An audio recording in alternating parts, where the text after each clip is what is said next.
push through those hardships, because no matter what's gonna happen, life is gonna hit you and you have to just keep getting back up and hit right back and be able to bounce back from that and be able to keep striving forward and make yourself into a better person.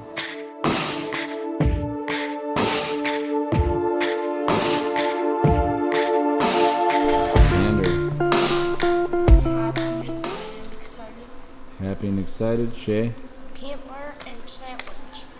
Okay, so guys, we do this 2-word check-in because if you're leaving class feeling like you're defeated and like you're like not getting it, right? Or you're having negative emotions towards jiu-jitsu, I want to know about it so I can head it off at the pass. So the jokey little stuff, I'm not a huge fan of it, and at the point when you're in this class, you should know why we do this. Okay? I'm not trying to kill your fun, but if somebody leaves here and they're feeling bullied, I need to know about it. You understand? Yes.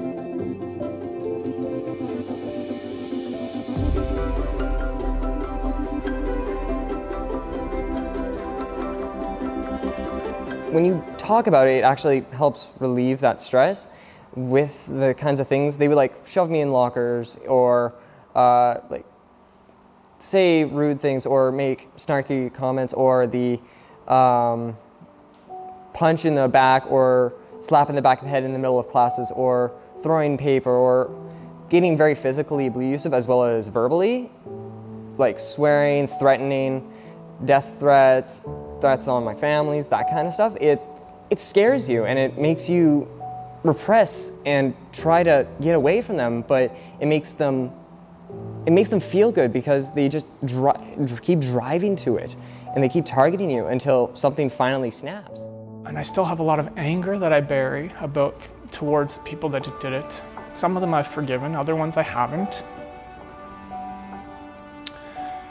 But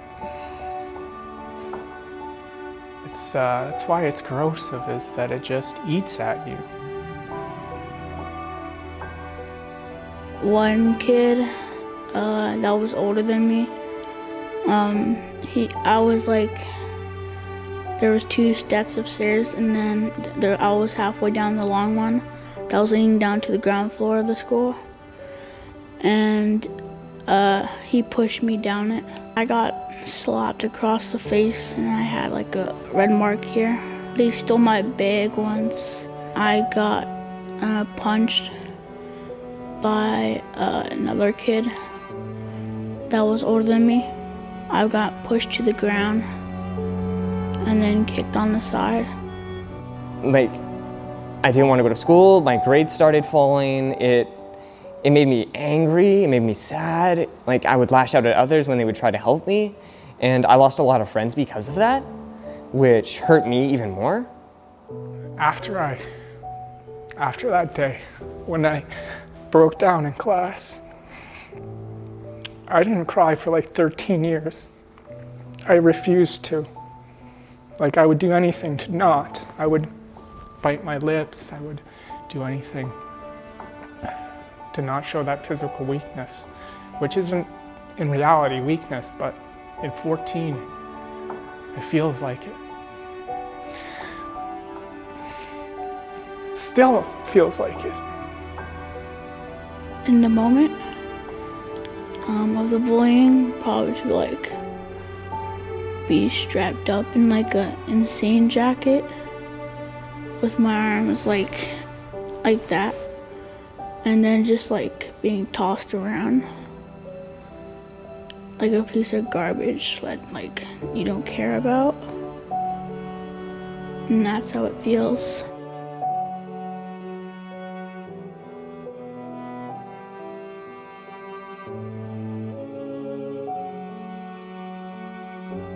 It was very hard.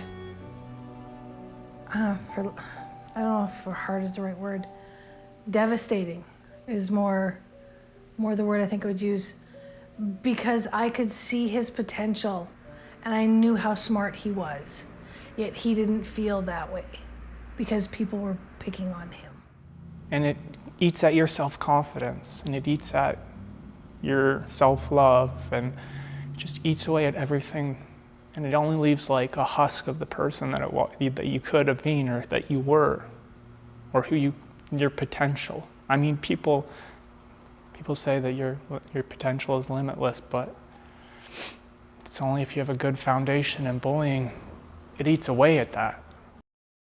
When I was younger, junior high, coming into high school, I was very small. I was a small kid who was very shy and would not talk to a lot of people, and that made me an easy target for bullies, which it started out verbally, and then as time progressed onward, it became more and more aggressive as time went on. And I've went to teachers, I've went to counselors, and they wouldn't step in or mediate to do those sorts of situations to actually improve and help or console or end the situations. And I've warned teachers and principals about it. And I was a ticking time bomb at that point. And it finally got to the point where I finally snapped and I hurt my bully, and it scared me. I can put myself in a school shooter's mind. I can see how they could do that. I didn't, and I wouldn't. Not now, but I mean, I could see how without the proper, family, like if my family had told me I was a piece of shit and that I was worthless, and I went to school and I heard that I was a piece of shit and that I was worthless, and I could see how somebody could commit such a horrible act. Like, I could put myself there. Thankfully, I had a great family and I had a great support outside of school, so I never did anything like that. But isolation can really eat at you, and it can ultimately kill you. Yeah. A heartbreaking look at the dangers of cyberbullying through the eyes of a grieving family. Their 12-year-old daughter took her own life after they say she was targeted by her classmates on social media. Heartbreaking for parents to learn that their child is being bullied at school.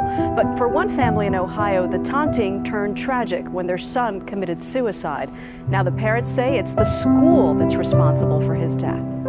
It's been nearly 4 months since Cornelia Reynolds discovered the unthinkable. Her 8-year-old son dead in his bedroom. Gabriel had hanged himself from his bunk bed. The Ontario teen was stabbed to death outside of his school on Monday while his mother looked on in horror. Keep the conversation open. Talk. Find out what's going on. Don't brush it under the rug, because I know of other children that has happened and they're no longer with us. It sounds a lot better than it is. It can be isolating, and it did lead to I needed to talk to a therapist about it, because I ended up just at my wit's end with a rope around my neck. Wasn't trying to hang myself, but was trying to figure out what it would feel like if I did. Glad I didn't, but that isolation just built. So it can be devastating, and it can have ramifications that last longer than the bullying. For seeing Xander come home crying and frustrated with with the teachers at the school over this bullying thing is pretty hard for me to deal with. I don't quite understand when I reach out to them why they don't do what they're supposed to do, protect them, which I think every child has a right to go to school and be protected, not bullied. And that's why I got him here in this course, is he does stand up for himself, and he does have the confidence he didn't have before. So I guess every problem has a solution. It's just sometimes it takes time, and this is part of his solving for his future and dealing with school. We can run from the school if we want, but we're not runners. We never have been. So that's what we are. We're going to tackle it. And I mean, coming here is, like I said, is just eye-opening for me and for him, so I quite enjoy it. Knowledge does not become wisdom until we apply it. Make sense? Yes. So we need to practice it. So we're going to stand everybody up, and here's what it's going to look like. We're going to partner them up. We're going to have coaches. Coach Chris is going to walk up on me. Stop!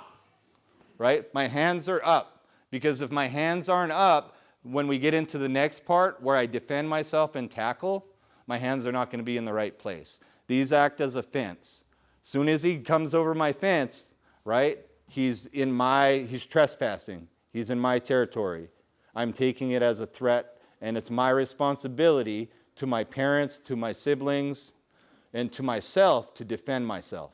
Because it's never okay for somebody to do bodily harm to me, ever. Period. Because a lot of people use the word bully and they have no idea what it actually means. So what I want to do is teach you how we deal with bullying in the gym, because a lot of schools talk about a zero tolerance policy where if Seth's getting picked on repeatedly by another kid, he's not allowed to stick up for himself. And I'm going to tell you right now, I don't believe in that policy, period. If you're at risk of being harmed, you need to defend yourself. Well, I mean, there's many different modalities that can help people through things like counseling and interventions, but yes, I agree 1000% that the empowerment and the strength that Colton has gained since being here has, you know, just increased tenfold. I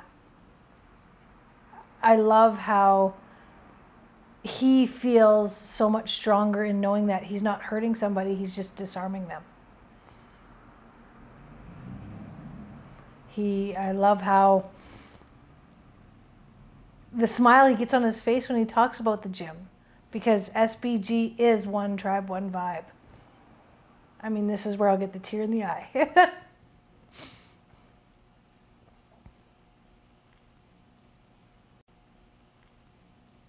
Right? There's all sorts of silly little voices that go on in our head day to day that try to tell us that we're not good enough. And those voices are wrong. And the more you listen to those voices and the more you feed those voices, the more they get to run the show. Okay? So what I do when those voices come up, when I'm conscious of it, I say, shut up, I'm trying to listen to greatness. And do you know who that greatness is? Me, and you, and you, and you, and you, and you, and as tacky as it sounds, like all of us. Right? We're all great, but the more we believe those silly little voices in our head that tell us we're not enough, the more they run the show. And it's all BS. Okay, so when that voice crops up in your head and tells you you can't, you're not good enough, you're not strong enough, you're not smart enough, you're not enough, tell it to shut up. And then put one foot in front of the other and chase your dreams. Don't give in. Don't give in to those thoughts. Don't give in to those dark messages that linger in the back of your mind. I know that you can keep going and be able to push through those hardships, because maybe somebody else is dealing with that stuff, and if you come across them, both of you could heal. And with that, you can be able to become something greater than your previous self and be able to heal each other's wounds and become such a great and loving person with your past. You're able to, it's hard to explain that don't give into those desires. You're able to push through it no matter what. Just keep going, and you can find something you love. Keep going. Push through those hardships, because no matter what's going to happen, life is going to hit you, and you have to just keep getting back up and hit right back and be able to bounce back from that and be able to keep striving forward and make yourself into a better person. My experiences with bullying still today, they have effects in my life like from the standpoint of the lone wolf kind of mentality that I display at times, like that I'll stretch by myself at the gym, and I'll be happy to talk to somebody if they come up and talk to me, but I won't go looking to talk to people because that's an easy way to not be hurt, is if you don't engage.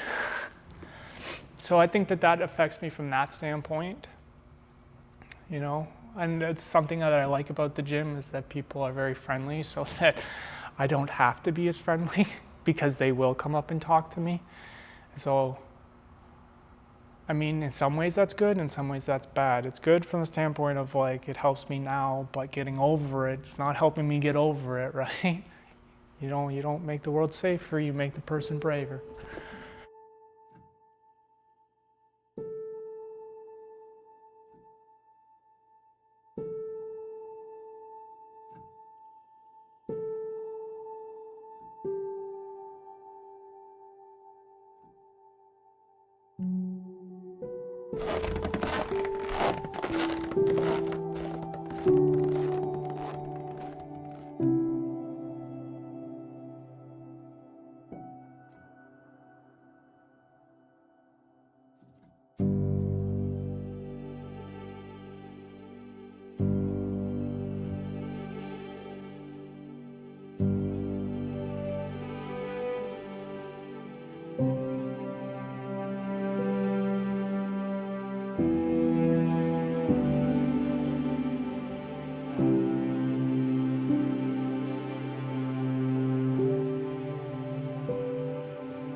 I've seen kids who've come to jiu-jitsu and they've been bullied. They've been like, they are so shy, and then it's like 6 months or 1 year later, they're a completely different person. They're so confident. They have such a confident voice.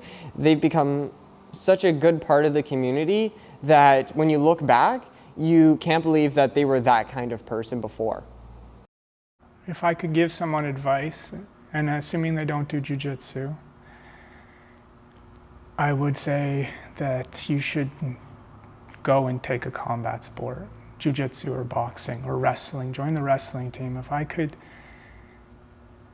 make one different choice from my grade 9 year, it would have been to, because Coach Rich came in to our, like he did like a bullying thing like way back in the day, and he still does it now, I believe. And he came into our school and he put it like he did all like that. He ran a couple of sessions. I'm not sure if it was one day or if it was a couple of days, but he gave like he put an offer out there like, come train with us, like come see what it's about, like you should come, put it out to everybody. I wish I had gone. So yeah, I would say if you can, take up a combat sport, not necessarily because you want to fight, but because you want to learn to defend yourself. And it's also just a good workout, and jiu-jitsu is good at calming the mind because you can't think about anything other than what's happening in the moment, especially when you're rolling. And I find that I have a mind that just constantly goes, and that's what really did it for me. We did most improved student for adult and kid, and the unfortunate part is there was 2 kids that weren't present for their awards yesterday, right? So ZANDER, I have a plaque for you for Student of the Year kids, because we all agree as coaches that you have just blown us away with your effort and who you are. You're a fantastic kid, you're a good role model, you're a good training partner, and you're doing really, really well, and we're all super impressed by you. Okay, so this is yours.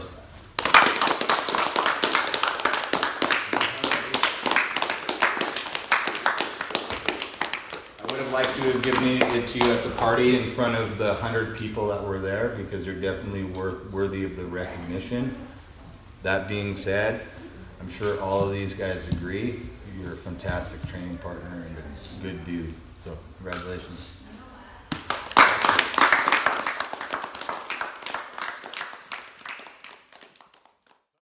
So I haven't had to give this speech for a while, right? But there's new people in the circle. So I just wanted real quick explain why we do 2-word check-in. All right? So the purpose why we do our 2-word check-in, it's not so we can make the rest of our classmates laugh. There's plenty of time in life to do that.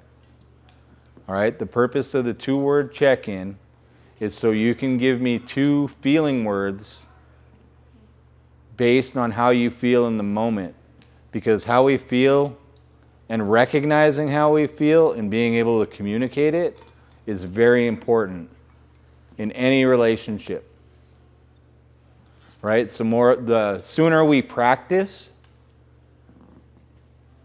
the more it becomes a skill that we can refine. Because learning to communicate how we feel is a skill. Right? And it's a skill that a lot of society is missing out on. Our feelings don't necessarily dictate our reality, but they play a part. Our feelings are kind of like clouds, and they just pass on through the sky. The more power we give them, the more they rule our mind. Okay, 2 words that I feel right now: vulnerable and appreciated. Inspired and confident. Refreshed and happy. Happy and glad. Happy and excited. Tired and happy. Content and tired. I'm proud and excited. Content and supported. Relaxed and encouraged. Happy and relaxed.